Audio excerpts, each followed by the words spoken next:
Jainath temple పోయి వచ్చినాం నిన్న. ఆ జైనత్ అనేటటువంటిది 1100 సంవత్సరాల పైబడి పాత పురాతన చరిత్ర ఉన్నటువంటి ఆలయం, లక్ష్మీనారాయణ స్వామి ఆలయం. కంప్లీట్గా నిరాదరణకు గురవుతున్నది. ఒక్క 20 లక్షల రూపాయలు మా ఎంపీ నగేష్ అన్న గారు వారి నిధుల నుంచి ఇస్తే గర్భగుడిలో స్వామివారి మీదకి వాన నీళ్లు రాకుండా ఉంటాయి. ఎలక్షన్లు వచ్చినప్పుడేమో రాముడి పేరు చెప్పుకొని బీజేపీ వాళ్ళు ఓటు అడుగుతారు.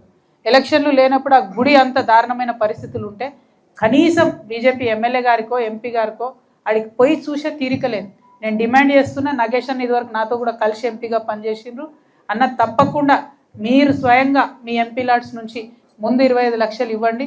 స్వామివారికి గర్భాలయంలో ఇబ్బంది అవుతుంది. నేను కూడా ఇతర మిత్రుల్ని వాళ్ళని కూడా అడుగుతా ఉన్నాం. ఏమాత్రం అవకాశం ఉన్నా అక్కడ నేను జైనత్లో మాట ఇచ్చి వచ్చిన వచ్చే సంవత్సరం లోపల జైనత్ గుడి అభివృద్ధికి ఎంతో కొంత నిధులు సాధించుకొని మీ దగ్గరకు వస్తా అని చెప్పిన ఆ మాట కూడా నిలబెట్టుకుంటా.